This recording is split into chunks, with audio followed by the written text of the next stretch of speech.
औज़ुबिल्लाहिमिनश्शैतानिर्रजीम बिस्मिल्लाहिर्रहमानिर्रहीम।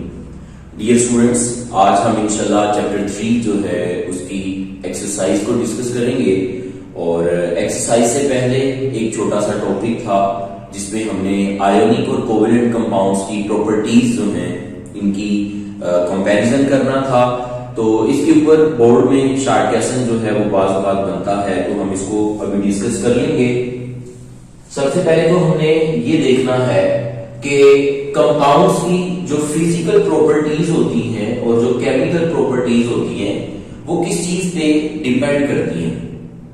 बेसिकली आज हमने ये देखना है कि मुख्तलिफ कंपाउंड्स की जो मुख्तलिफ प्रॉपर्टीज होती हैं उनके ऊपर कंपाउंड्स के अंदर मौजूद जो बॉन्ड्स होते हैं या जो बॉन्डिंग होती है उसका इनकी प्रॉपर्टीज के ऊपर क्या इफेक्ट होता है।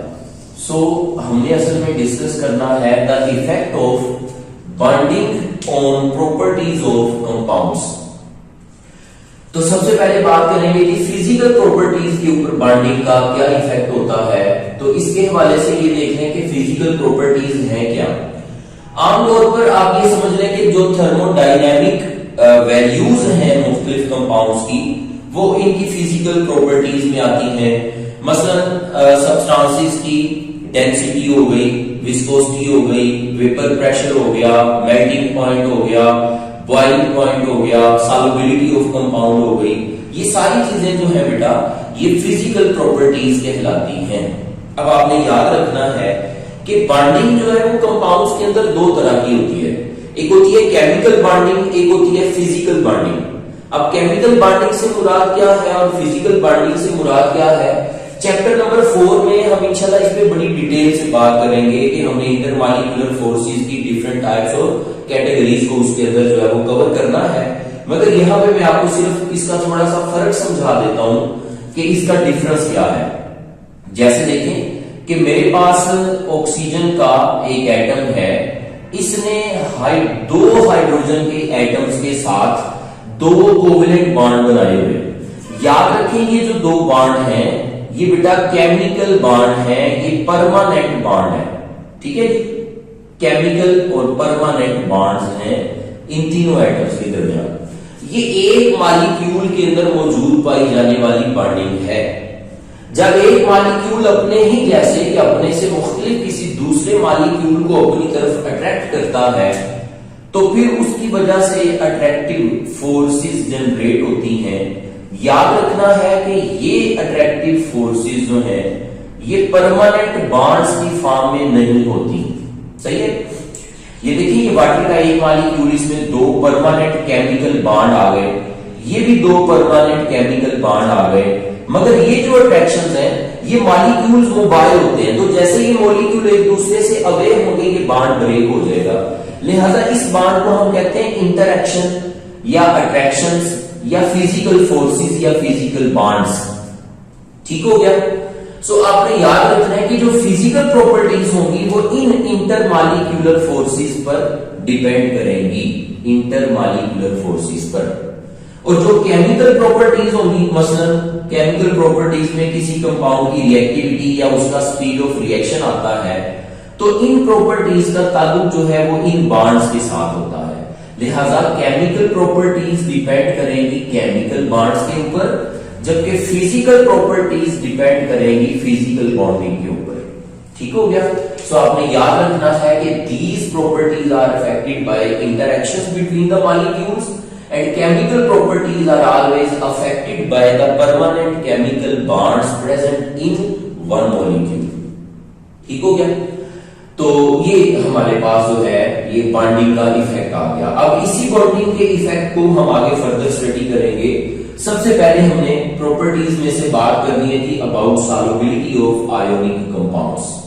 तो आपने याद रखना है कि आयोनिक कंपाउंड्स आमतौर पर पोलर सॉल्वेंट्स के अंदर डिसॉल्व होते हैं। अब इनके पोलर सॉल्वेंट में डिसॉल्व होने की रीजन क्या है?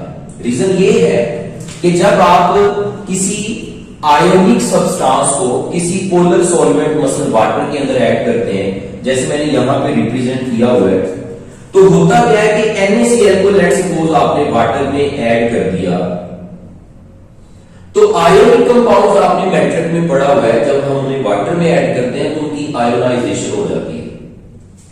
आयोनाइजेशन होने की वजह से आयंस फ्री हो जाते हैं, फ्री आयंस जनरेट हो जाते हैं, क्योंकि उनके आपस में जो बॉन्ड्स हैं वो क्या हो जाएंगे, ब्रेक हो जाएंगे, यानी सोडियम क्लोराइड का बॉन्ड ब्रेक हो जाएगा। अब इसकी वजह क्या है, ये बॉन्ड क्यों ब्रेक हुआ?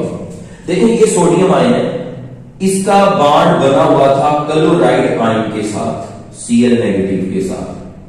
अब होता क्या है कि सोडियम आयन को चारों तरफ से वाटर मॉलिक्यूल अपने ऑक्सीजन के एंड से आके अट्रैक्ट करते हैं, और उसकी वजह क्या है कि ऑक्सीजन के ऊपर जो है वो नेगेटिव चार्ज होता है। अब आप जरा गौर करें कि जब चारों तरफ से ऑक्सीजन के एटम्स आकर इसको अट्रैक्ट करेंगे सोडियम आयन को, तो वो क्या करेंगे, ये जो अट्रैक्शन होंगी इनकी, तो ये इस बॉन्ड को ब्रेक करवा देंगे जो कि सोडियम और क्लोराइड आयन के दरमियान था। इस तरह से सोडियम आयन सेपरेट हो जाएगा। जब सोडियम आयन सेपरेट हो जाएगा तो सोडियम एक पॉजिटिव आयन था, तो अब इस पॉजिटिव सोडियम आयन को वाटर के मॉलिक्यूल अपनी नेगेटिव एंड जो है उसकी तरफ से अट्रैक्ट करेंगे और उसको सराउंड कर लेंगे। इस तरह से ये आयन जो है ये वाटर के अंदर डिसॉल्व हो जाएगा। सही है। सो आपने याद रखना है कि जब आयोनिक कंपाउंड को हम किसी पोलर सॉल्वेंट में डिसॉल्व करते हैं तो फिर उसके पॉजिटिव आयन, आयोनिक कंपाउंड का पॉजिटिव आयन यानी कैट आयन, ये अट्रैक्शन जनरेट कर लेता है सॉल्वेंट के नेगेटिव पोल के साथ, पार्शियल नेगेटिव जो पोल होता है उसके साथ। जबकि आयोनिक कंपाउंड में जो एनाइन है ये अट्रैक्शन जनरेट कर लेता है पॉजिटिव पोल के साथ, पार्शियल पॉजिटिव पोल के साथ। इस तरह से तमाम आयन जो है उनको सॉल्वेंट सराउंड कर लेता है। इसीलिए हमने कहा कि आयोनिक कंपाउंड किसमें डिसॉल्व होंगे, पोलर सॉल्वेंट के अंदर डिसॉल्व होंगे। नेक्स्ट हम बात करते हैं कि कोवेलेंट कंपाउंड्स की सॉल्युबिलिटी के हवाले से।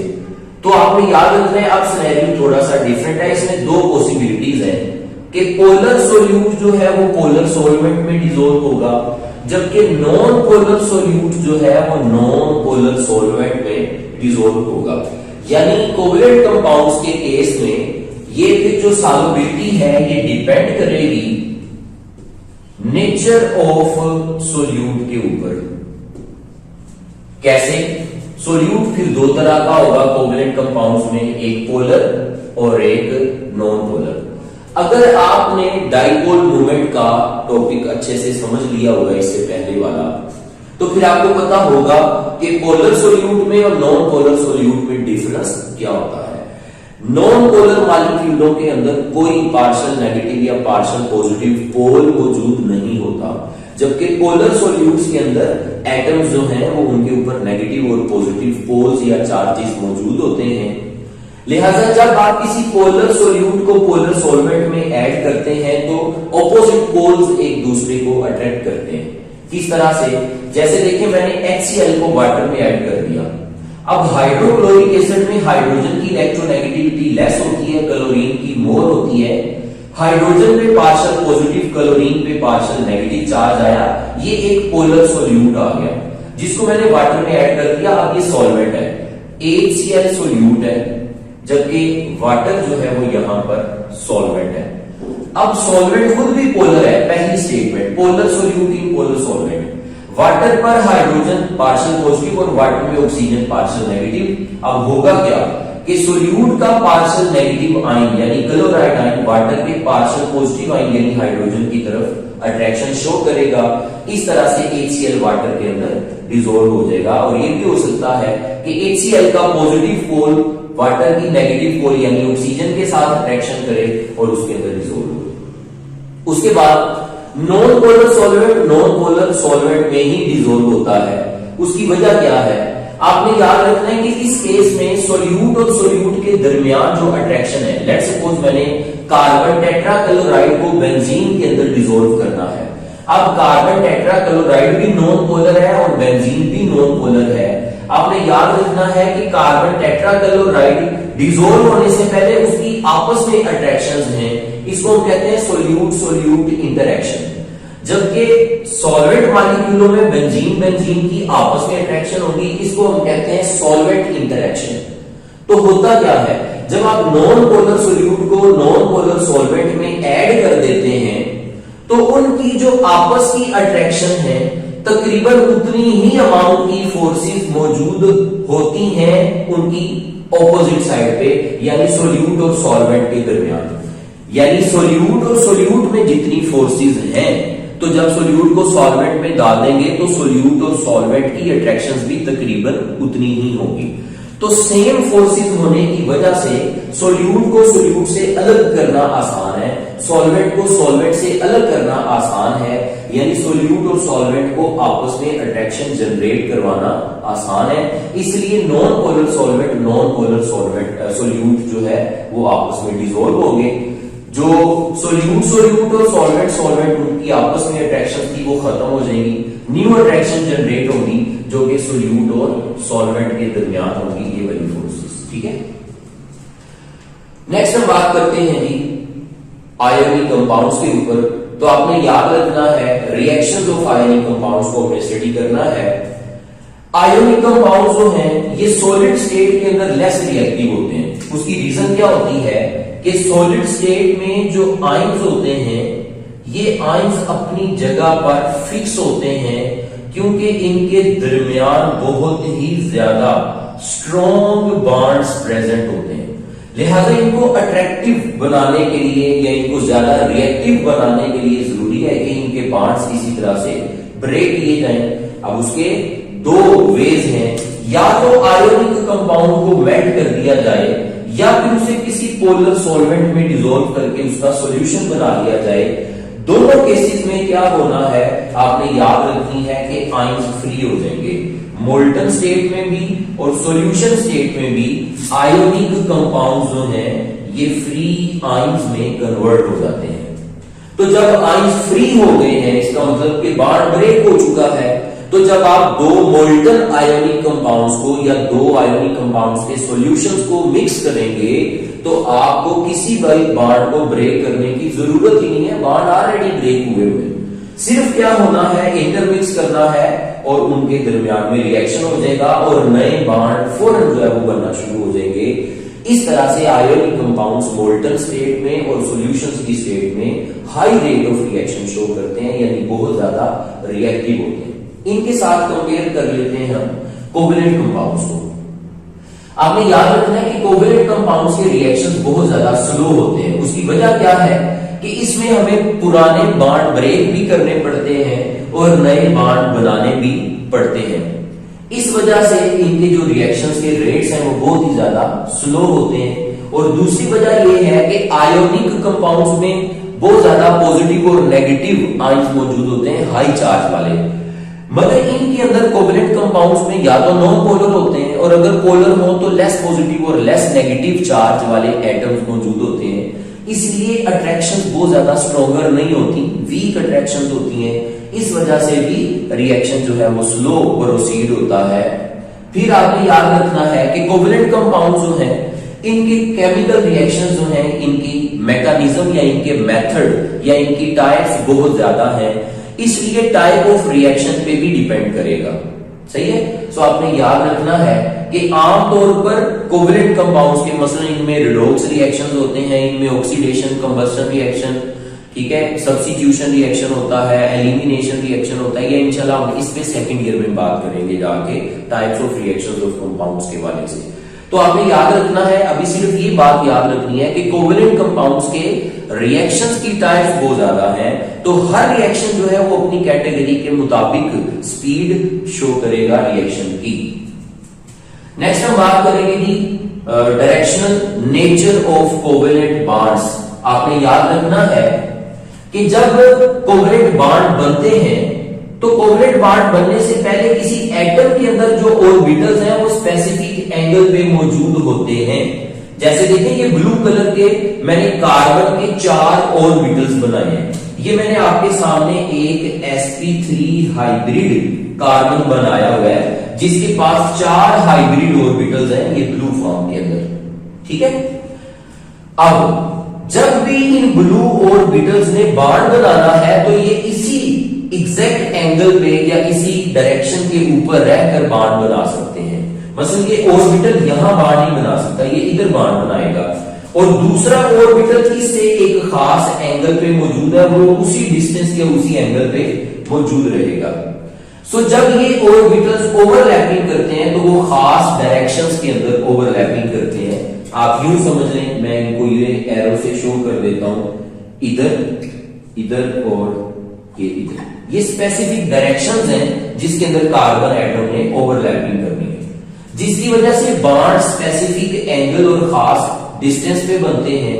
इसी वजह से हम इन बाण्ड्स को कहते हैं ये डायरेक्शनल बाण्ड है जो स्पेसिफिक डायरेक्शंस में बन रहे होते हैं, और उस डायरेक्शन को हम इसी वजह से स्पेसिफिक एंगल से शो करते हैं। हम जानते हैं कि जब कार्बन sp3 हाइब्रिड होता है तो तमाम बाण्ड्स के दरमियान में 109.5 डिग्री का बाण्ड एंगल मौजूद होता है। सो आपने याद रखना है कि डायरेक्शनल या कोवेलेंट बाण्ड्स एटम्स के लिए फिक्स होते हैं, इनकी तादाद भी फिक्स होती है और इनकी डायरेक्शन या इनकी पोजीशन भी फिक्स होती है। और इसी वजह से क्या होता है कि कोवेलेंट कंपाउंड से बनने वाले मॉलिक्यूलों की ज्योमेट्रीज फिक्स होती है, या लीनियर है, या ट्राइएंगुलर प्लेनर है, या टेट्राहेड्रल है, या पिरामिडल है, या आपने वेस्पर के अंदर पढ़ लिया हुआ है।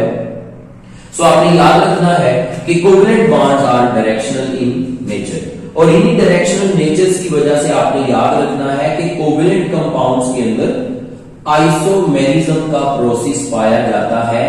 याद रखना है बच्चों, आयोनिक कंपाउंड्स में आइसोमेरिज्म का प्रोसेस नहीं होता। एक ही कंपाउंड एक से ज्यादा स्ट्रक्चर्स के अंदर अवेलेबल होता है, ऐसा कोवेलेंट कंपाउंड्स में होता है, ऐसा आयोनिक कंपाउंड्स में नहीं होता। और इसकी वजह आइसोमेरिज्म की डायरेक्शनल नेचर है, यानी फिक्स बॉन्ड है। एक जगह पे फिक्स है तो एक ज्योमेट्री है, किसी और पोजीशन पे फिक्स हुए तो एक नई ज्योमेट्री हमारे सामने आ जाएगी। इसी प्रोसेस को हम आइसोमेरिज्म का नाम देते हैं। नेक्स्ट हम डिस्कस करते हैं जी एक्सरसाइज के क्वेश्चन नंबर 1 के ऊपर। एक्सरसाइज में से ये एमसीक्यूज का क्वेश्चन नंबर 1 है, bond is always formed bye.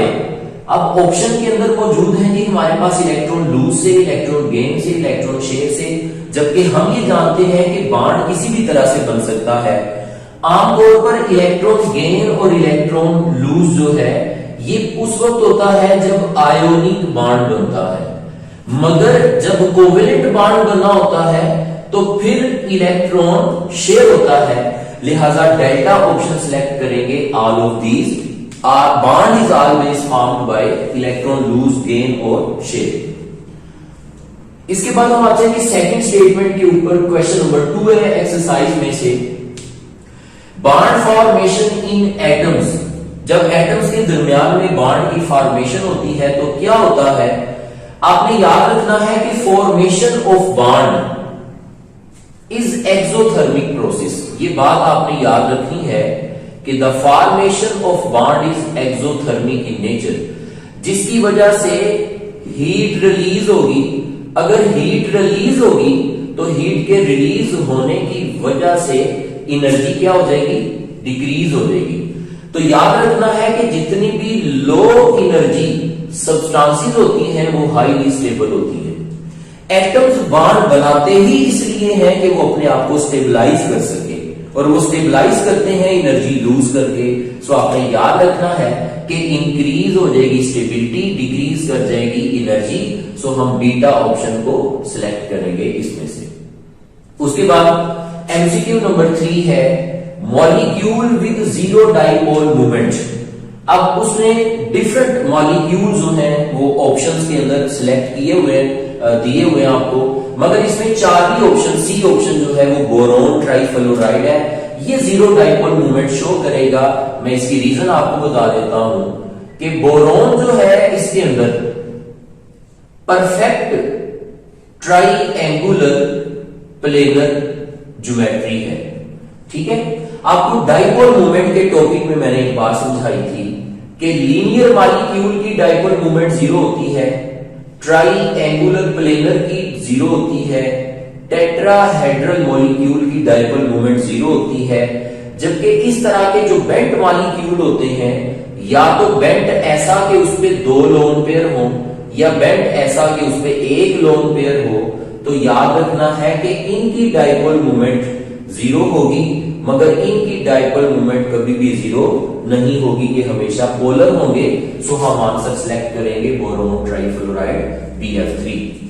उसके बाद फोर्थ एमसीक्यू था, इसमें क्वेश्चन नंबर 4 है, हाईएस्ट आयोनिक करैक्टर जो है वो किस कंपाउंड में मौजूद होगा। तो उसने ऑप्शंस में हेलोजन कंपाउंड सारे के सारे दिए हुए हैं। आपने याद रखना है कि आयोनिक करैक्टर जो है इसका ताल्लुक होता है किसी कंपाउंड के अंदर एटम्स के दरमियान इलेक्ट्रोनेगेटिविटी के डिफरेंस के साथ। फ्लोरीन की इलेक्ट्रोनेगेटिविटी क्लोरीन, बोरोमीन, आयोडीन सबसे ज्यादा होती है, लिहाजा अल्फा ऑप्शन सिलेक्ट करेंगे हाइड्रोफ्लोरिक एसिड, इसमें आयोनिक करैक्टर सबसे ज्यादा होगा। उसके बाद sp2 hybrid orbitals of bonding select करने हैं। एक्सरसाइज में ऑप्शंस के अंदर उसने दिया हुआ है NH3, PH3 और इसी तरह से एक दिया हुआ है जी SPH3 और तीसरा है कि CH3। अब इसमें आपने याद रखना है कि नाइट्रोजन के पास 1 लोन पेयर है, फास्फोरस के पास 1 लोन पेयर होता है, Sp के पास भी 1 लोन पेयर होता है। सही है। अब देखें कि एक लोन पेयर है इन सब के पास, 1 लोन पेयर और 3 बॉन्ड। आपको मैंने हाइब्रिडाइजेशन फाइंड करने के लिए स्टीरिक नंबर की एक टेक्निक दी थी कि लोन पेयर्स की तादाद को और सिग्मा बॉन्ड्स को ऐड करें, जो नंबर आएगा उसके मुताबिक स्टेट ऑफ हाइब्रिडाइजेशन बताएंगे। इन सब का आंसर आएगा 4, यानी ये सारे के सारे sp3 हाइब्रिड हैं। लिहाजा इसमें देखें कार्बन पे कोई लोन पेयर नहीं है, सिर्फ 3 हाइड्रोजन एटम है, स्टीरिक नंबर 3 आएगा, लिहाजा स्टीरिक नंबर 3 की वजह से ये sp2 हाइब्रिड होगा। सी ऑप्शन सिलेक्ट करेंगे।